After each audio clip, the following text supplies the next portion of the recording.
Day 7, Searching for Answers. The shock and confusion that follow a tragic and unexpected loss can leave us feeling as if we've been duped or we've missed something. Attempting to catch up, our minds work in overdrive to piece things together, to connect the dots, to understand the hows and whys of what has happened. Perhaps you've experienced some of these types of questions in the wake of the loss of your baby. Was it something I ate? Did I exercise too heavily? Could my doubts about being ready for this baby have made my womb inhospitable? Was it a chromosomal abnormality? When did the baby pass away exactly? Perhaps your questions are more existential. Why would God answer our prayers for a baby after years of infertility only to take it away? Why would He give us a surprise pregnancy we didn't expect or ask for, let us love the baby, and then allow him or her to die? Why did this happen again? Our minds race anxiously as if the path to peace and the way out of our pain is paved by our ability to make sense of the seemingly senseless. If I could just figure out what went wrong or the reason behind it, I could stop hurting so badly. If I could just figure out why and how this happened, I could rest. Although there is much we can learn through testing and ultrasounds, many answers in miscarriage are unavailable. In spite of what our minds may tempt us to believe, we cannot know or understand everything. In Psalm 139, verse 6, David acknowledges the limits of his own finite mind. He moves from simply declaring God's omniscience to confessing in humility that he, in contrast, does not know everything. Even if he tried, he could not attain full understanding.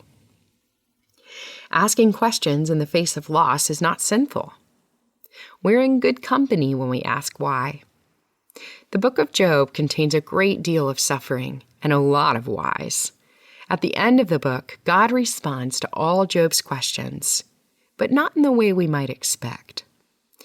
He doesn't offer Job specific answers to his questions about suffering, but rather answers with himself, describing through rhetorical questions his sovereignty, his knowledge, his control, and his wisdom.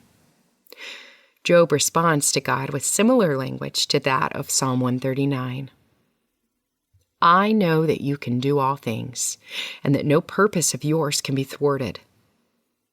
Who is this that hides counsel without knowledge? Therefore, I have uttered what I did not understand, things too wonderful for me, which I did not know.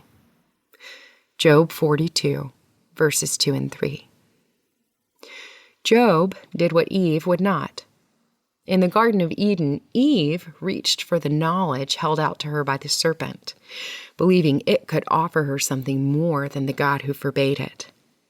The fruit of knowledge seemed sweeter to her than knowing God himself, and her pursuit of it led her away from him. Our tendency, too, is to believe that peace and satisfaction are found in what we can know, rather than in simply and humbly placing our trust and finding rest in the one who knows. Job and David practiced the exact opposite of Eve's response to the serpent in the garden. In humility, they acknowledged God to be all-knowing and declared their own understanding to be limited. That is wisdom.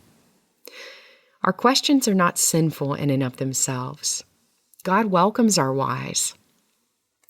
By bringing our questions to Him, we acknowledge Him to be the one who knows all things. But we err when we think He owes us an answer. We err when we think of Him as a means to our intended end, rather than seeing that He is the end in and of Himself.